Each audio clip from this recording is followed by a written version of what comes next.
Hello and नमस्ते सबैजनालाई welcome back to my YouTube channel. आजको भिडियो एकदमै स्पेशल छ, विशेष गरी नेल एक्सटेन्सन सिक्ने बिगिनर्सहरूलाई र नेल टेक्निसियन र नेल एक्सटेन्सन गराउने क्लाइन्ट्सहरूको लागि।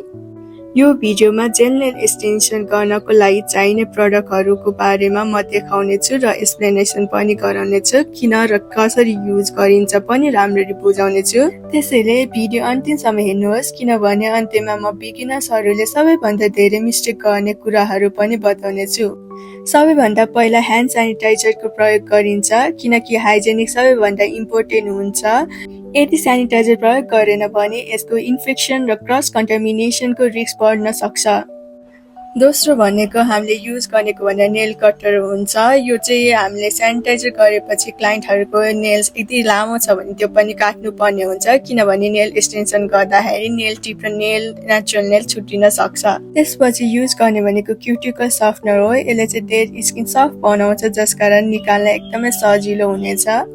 यदि यो युज गरेन भने क्युटिकल सफा गर्न एकदमै गाह्रो हुन्छ र घाउ पनि हुने चान्स हुन्छ। त्यसपछि क्युटिकल पुसरको आवश्यक हुनेछ। सफ्ट भएको क्युटिकललाई जेन्टली पुस गर्न प्रयोग गरिन्छ। यदि यो प्रयोग गरिएन भने जेल डेड स्किन माथि बस्न सक्छ र एक्सटेन्सन छिटै लिफ हुने चान्स हुन्छ। क्युटिकल सफ्टनर युज भएको हुनाले एकदमै सफ्ट, चिप्लो, मोइस्ट भएको हुन्छ। त्यही भएर बिफोर डेड स्किन काट्नु अगाडि हामीले चाहिँ यसलाई रिमुभ गर्ने हुन्छ। त्यसको लागि चाहिँ हामीले कटन प्याड युज गर्छौँ। यो कटन प्याड चाहिँ एकदमै राम्रो छ। यसबाट भुवा भुत्लाहरू केही पनि निस्किँदैन, जसकारण नेल एक्सटेन्सन गर्दाखेरि टाँसिने त्यस्तो प्रब्लम हुँदैन। नेल एक्सटेन्सन गर्दाखेरि हामीलाई क्युटिकल कटरको पनि आवश्यक हुन्छ। यो चाहिँ एकदमै युजफुल प्रडक्ट हो। त्यही भएर हामीले स्टेनलेस वाला राम्रो क्वालिटीको किन्नु जरुरी हुन्छ। इफ राम्रो परेन, चुच्चो खालको धार छ अगाडि भने चाहिँ यो क्युटिकल काट्दाखेरि चाहिँ एकदमै घाउ हुने चान्सहरू पनि हुन सक्छ। त्यही भएर यो चाहिँ हामीले राम्ररी नै हेरेर किन्नु होला। मार्केटमा विभिन्न खाली नेल फाइलरहरू पाइन्छ, जसकारण हामीले चाहिँ प्रयोग गर्ने भनेको 100 to 180 र यो ब्राउन कलरको पातलो खालको फाइलर भनेको चाहिँ हामीले नेचुरल नेल्समा प्रयोग गरिन्छ। त्यसै गरी यो OPI को फाइलरले चाहिँ जेल एक्सटेन्सन लगाएपछि फाइल गर्दा एकदमै राम्रो हुनेछ। यो चाहिँ डिफ्रेन्ट सेपमा रहेको छ। बफर ब्लक एकदमै आवश्यक छ नेल एक्सटेन्सन बनाउनको लागि। यसले साइनी सर्फेस हटाउँछ र जेल प्रडक्टहरू एकदमै राम्ररी स्टिक गराउँछ।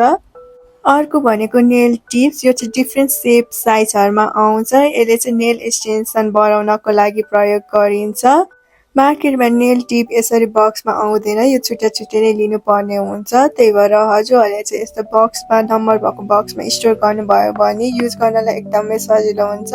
यो चाहिँ यस्तो प्याकेटहरूमा आउँछ र छुट्टै पनि यो किन्न पाउँछ। इफ सक्यो भने छुट्टै नम्बरको पनि हजुरहरूले किन्न सक्नुहुन्छ। हामीलाई नेल टिप टाँस्नको लागि नेल ग्लूको एकदमै आवश्यक हुन्छ।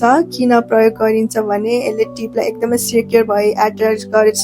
यदि यो प्रयोग गरिएन भने नेल टिप एकदमै छुट्टिन सक्ने हुन सक्छ र नेल टिप ग्लू भनेको चाहिँ एकदमै फेब्रिकल जस्तो काम गर्ने कुरा हो नेल्सको लागि। अर्को नेल टेकलाई चाहिने प्रडक्ट भनेको डस्ट ब्रस। यो चाहिँ फाइलिङ गरेको धुलोहरू हटाउनको लागि प्रयोग गरिन्छ। Nail tip cutter. Tip attach गरेपछि क्लाइन्टले चाहेको लेन बनाउनको लागि प्रयोग गरिन्छ। यदि यो प्रयोग भएन भने लेन कन्ट्रोल गर्न एकदमै गाह्रो हुन्छ। त्यसपछि एकदमै इम्पोर्टेन्ट प्रडक्ट भनेको बिल्डर जेल हो। बिल्डर जेल भनेको चाहिँ एक्सटेन्सनको ब्याकबोन चाहिँ हो। किन प्रयोग गरिन्छ भने यसले चाहिँ स्ट्रेन्थ, थिकनेस र स्ट्रक्चर दिन एकदमै महत्त्वपूर्ण हुन्छ। जसरी सिमेन्ट बिना घर बलियो हुँदैन, त्यसै गरी बिल्डर जेल बिना एक्सटेन्सन बलियो हुँदैन। त्यसै गरी बिल्डर जेल अप्लाई गर्नको लागि यसलाई बिल्डर जेल ब्रस आवश्यक हुनेछ। यसले चाहिँ इभनली स्प्रेड गर्नलाई एकदमै काम गर्दछ र इफ यो युज भएन भने सर्फेस अनइभन हुने चान्स हुन्छ। बिल्डर जेल केयर गरेपछि पनि एकदमै स्टिकी हुन्छ। त्यो स्टिकी लेयर रिमुभ गर्नको लागि हामीले क्लिन्जर युज गर्ने हुन्छ। क्लिन्जरले चाहिँ एकदमै प्रोफेसनल वाला फिनिसिङ लुक दिन्छ। क्लिन्जर चाहिँ यस्तो स्टोरेज बोतलमा राख्दाखेरि एकदमै क्लिन्जर बचत हुन्छ र कम र सजिलैसँग निकाल्न सकिन्छ।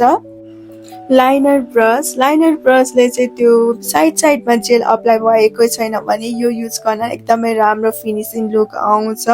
यसले बिल्डर जेल मात्र नभइकन विभिन्न आर्टहरू बनाउन पनि प्रयोग गरिन्छ, like French tips, swirls, leaves and detailing खालको डिजाइनहरू।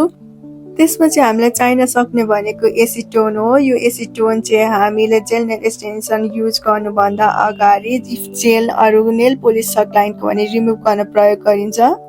डटिङ टुल्स पनि एकदमै बिगिनर्सहरूलाई एकदमै सजिलो बनाउन सक्ने टुल हुनसक्छ। यसले dots, flower, hearts kind of डिजाइनहरू बनाउन एकदमै सजिलो बनाउनेछ।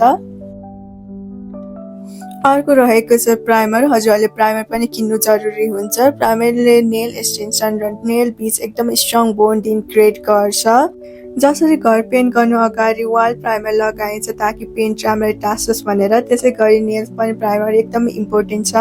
बेस कोट पनि हजुरहरूलाई चाहिन्छ। यसले बेस कोट भनेको एकदमै प्रोटेक्टिभ लेयर हो, नेचुरल नेललाई प्रोटेक्ट गर्छ। प्रडक्ट राम्रोसँग स्टिक हुँदैन इफ यो भएन भने। त्यसै गरी जेल पोलिसहरू विभिन्न कम्पनीको हुनेछ र बिगिनर्सहरूलाई म धेरै जेल पोलिस स्टकमा राख्नलाई सजेस्ट गर्दिनँ। एकदमै जाने कलरहरू मात्र लिँदाखेरि एकदमै सजिलो हुनेछ र पैसा पनि बच्नेछ। मसित चाहिँ एकदमै चलेको कम्पनीहरू छ, ओमी, जेलिस, माफियाहरू, अरू डिफ्रेन्ट कम्पनीको पनि एभाइलेबल छ। नेक्स्ट चाहिने प्रडक्ट भनेको टक कोट हो। टक कोट भनेको फाइनल प्रोटेक्टिभ लेयर हो। यसले साइन दिन र डिजाइन प्रोटेक्ट गर्न युज हुनेछ। अर्को भनेको हजुरलाई इफ नेल फिनिस एकदमै छिटो चाहिन्छ भने नेल ड्रिलर युज गर्दाखेरि एकदमै फास्ट हुन सक्छ। यसले फाइलरकै काम गर्छ। बट इफ हजुरलाई बिगिनर मात्र हो, पैसा धेरै खर्च गर्नु छैन भने चाहिँ फाइलर मात्र युज गर्न सजेस्ट गर्छु म चाहिँ। यस्तो ड्रिलर किन्नु हुँदा चाहिँ विभिन्न किसिमको नेल ड्रिलर पनि हजुरले एक्स्ट्रा पाउन सक्नुहुन्छ। त्यो चाहिँ डिफ्रेन्ट प्रयोग गरिन्छ। हजुरहरूलाई युभी ल्याम्पको पनि एकदमै आवश्यक हुन्छ। यसले चाहिँ जुनै पनि जेल प्रडक्टहरू क्योर गर्नको लागि प्रयोग गरिन्छ। यो चाहिँ जसरी केक बिना ओभन बनिँदैन त्यसै गरी यो युभी ल्याम्प बिना चाहिँ नेल्स बनिँदैन। बरु बिगिनर्सहरूको लागि हजुरले कम वाटको मात्र युभी ल्याम्प युज गर्न सक्नुहुन्छ, जस्तै कि यो सनको युभी ल्याम्प। यो चाहिँ बिगिनर फ्रेन्डलाई चाहिँ एकदमै युजफुल हुन्छ। लास्टमा सबै नेल्स प्रोसेस गरेपछि क्युटिकललाई मोइस्चर दिनको लागि हामीले क्युटिकल ओइल युज गर्ने हुन्छ। यसले चाहिँ एकदमै हेल्दी र निट एन्ड क्लिन लुक दिन हेल्प गर्छ। यो सबै प्रडक्टहरू चाहिँ इफ हजुरलाई जेल नेल एक्सटेन्सन गर्नुहुन्छ भने चाहिँ एकदमै किन्नुपर्ने जरुरत नै हुन्छ। यो बिना चाहिँ कुनै पनि नेल एक्सटेन्सनहरू बनाउन सकिँदैन। इफ हजुरहरूलाई यो प्रडक्टहरू कसरी युज गरिन्छ हेर्न मन छ अरू एक्स्ट्रा क्वेसनहरू नेपालीमा बुझ्न मन छ भने हजुरहरूले चाहिँ मलाई कमेन्टमा सेक्सनमा भन्न सक्नुहुन्छ। लाइक, सब्सक्राइबहरू पनि गर्न सक्नुहुन्छ।